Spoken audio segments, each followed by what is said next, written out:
Hello, this is Larry Taylor with The Word in Focus. Thanks for joining me. I've been thinking a lot about the fact that I came of age during a unique time in American history, a time of social and economic turmoil, racial turmoil. I came to a place of maturity during the late 60s and early 70s. We talk about generations and how generations are characterized by this or that. I was talking to my son the other day, who technically is on the elderly end of the millennial generation. That is, he's one of the oldest of the millennials.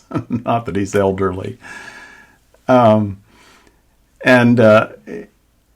was saying that he sees a lot of things in himself that bridge the gap between the Gen Xers, who are technically older than he is, and other millennials who are younger than he is.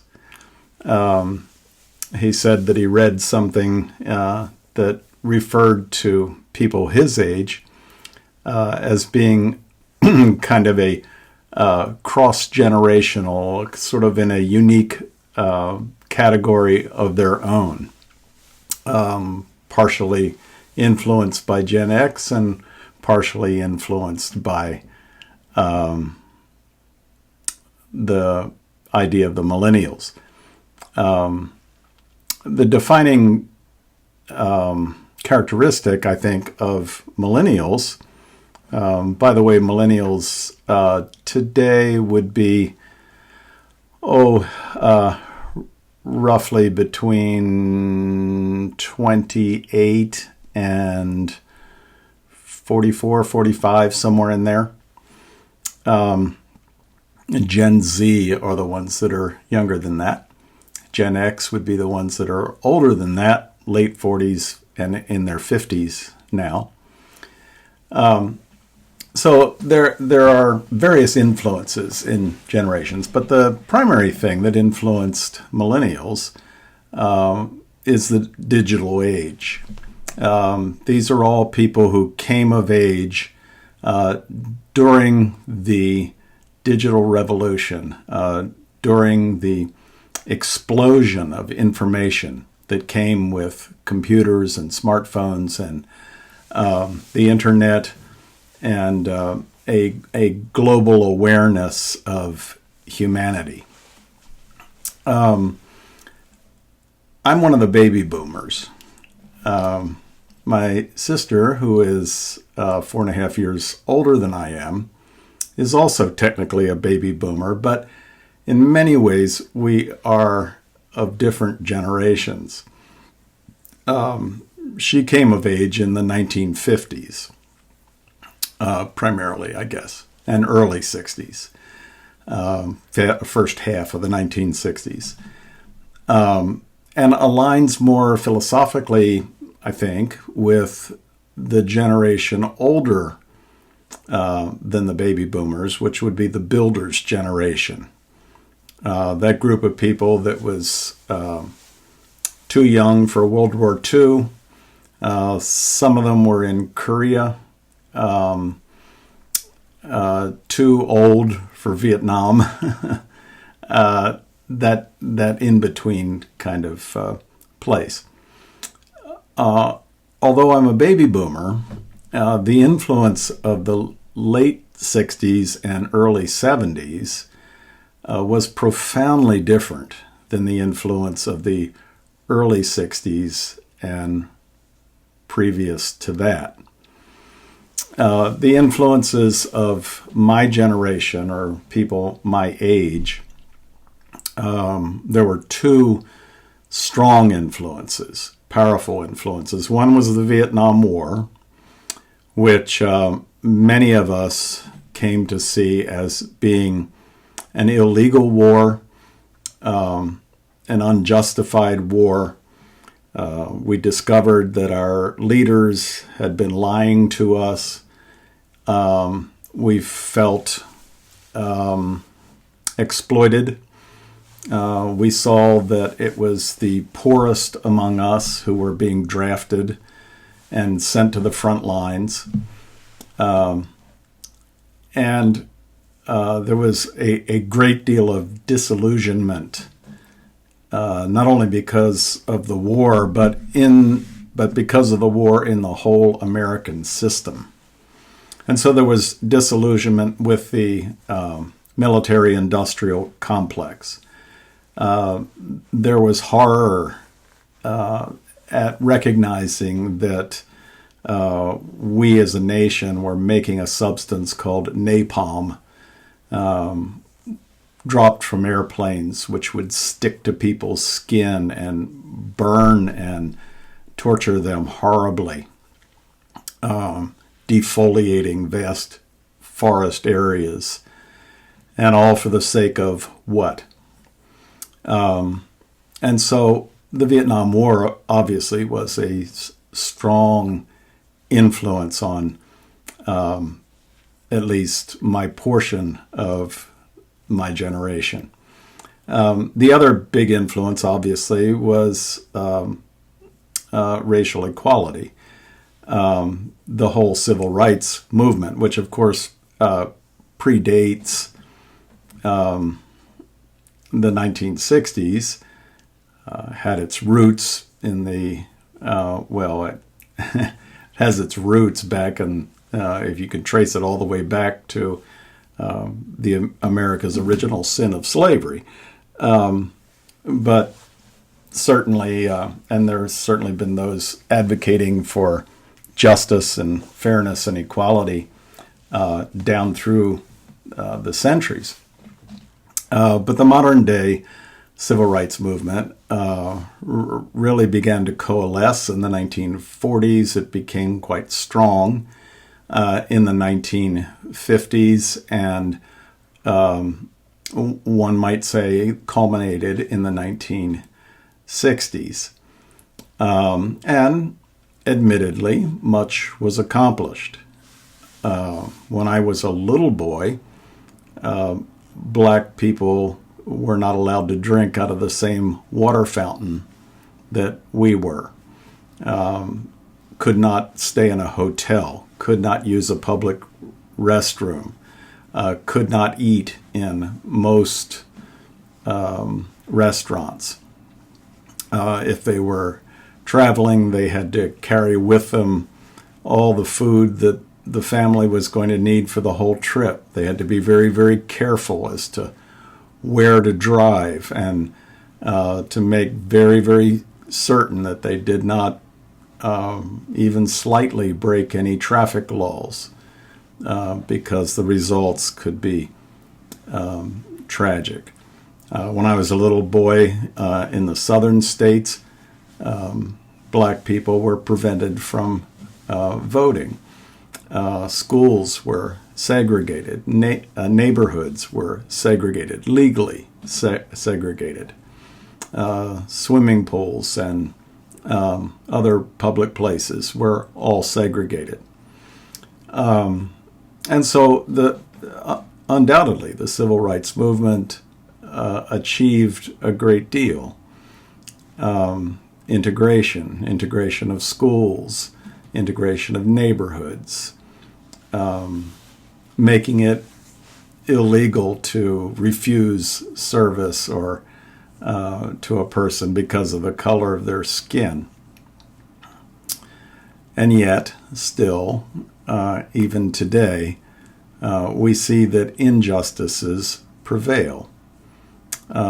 Yes, things were accomplished, but the systemic racism that caused many of those things has not been rooted out.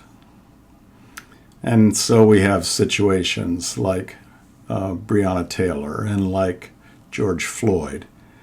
And those things bring into sharp focus the reality that our African American sisters and brothers and friends live under on a day-to-day basis. But looping back to my topic for today, I grew up in that portion of a generation which was profoundly influenced by the civil rights movement and by the anti-war movement.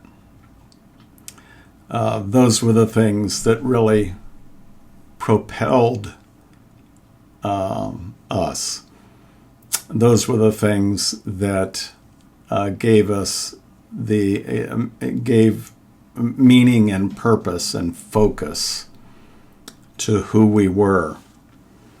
And so, as a group, some of those who were older, typically older than I was, got very involved in the civil rights movement.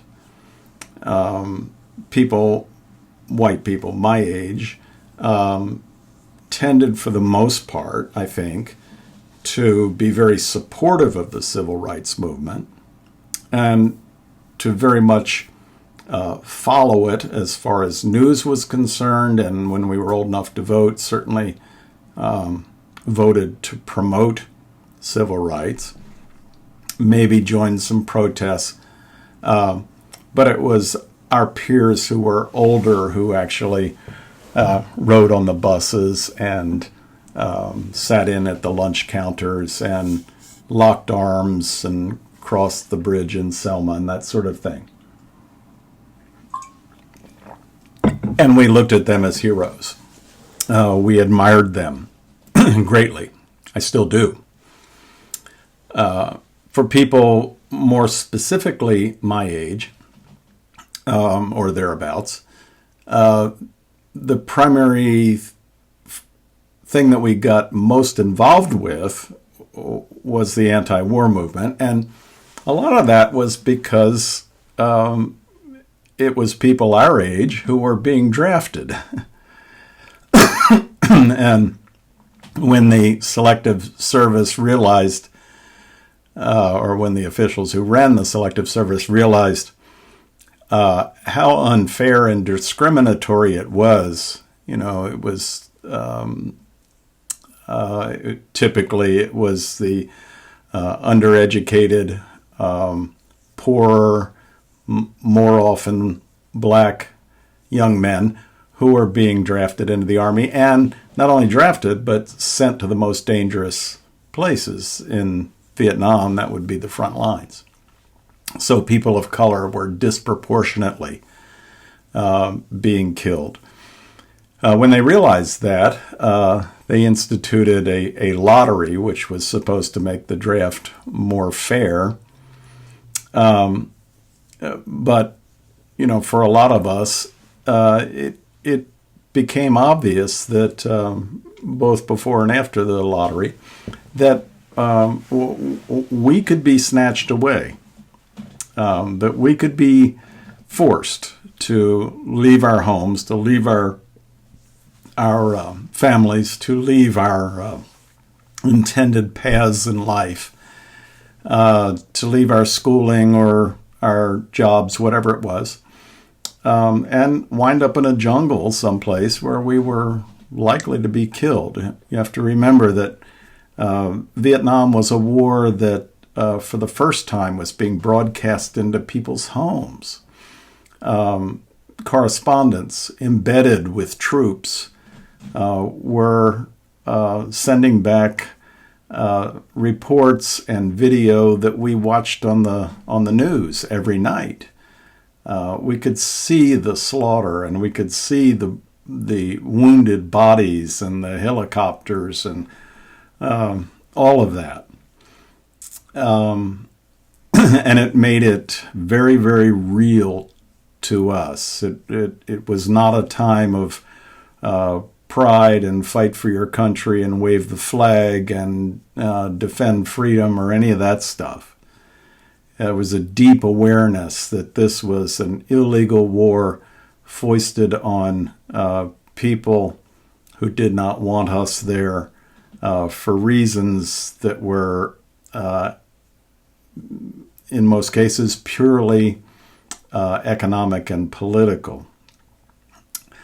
So because the Vietnam War had the potential of directly affecting us, we were, I think, more engaged, the people my age were more engaged in the anti-war movement, or at least the white people my age were more engaged in the anti-war movement than we were in the civil rights movement, although we strongly supported the civil rights movement and philosophically, politically, very much were in favor of what the civil rights heroes were doing. So those were the two strong motivating forces.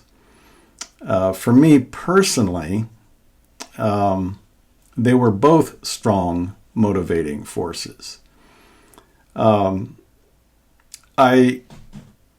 was not, probably because I wasn't old enough, I was not involved directly in civil rights marches or sitting in at lunch counters or that sort of thing. But I did care very deeply about the plight of the broken and the poor, and particularly those who lived in the inner city who were African American. I grew up in Baltimore. At the time that I lived there, Baltimore was about 70% African American. And the neighborhoods were very segregated. We lived in the city in a row home, in a lower middle class row home, but it was all white. It was all, for the most part, working class, blue collar, white people. The entire inner city was African American, from east to west, from Harbor on north to about, at that time, about 25th Street. When I was in high school, I volunteered to help tutor African American children. Went regularly and met in a Methodist church in the inner city, what in those days we called the ghetto. And children would come after school. I was assigned a little girl and a little boy, both elementary school age, separately. They were not siblings, so I dealt with them separately. Both of them had severe learning disabilities that were imposed upon them.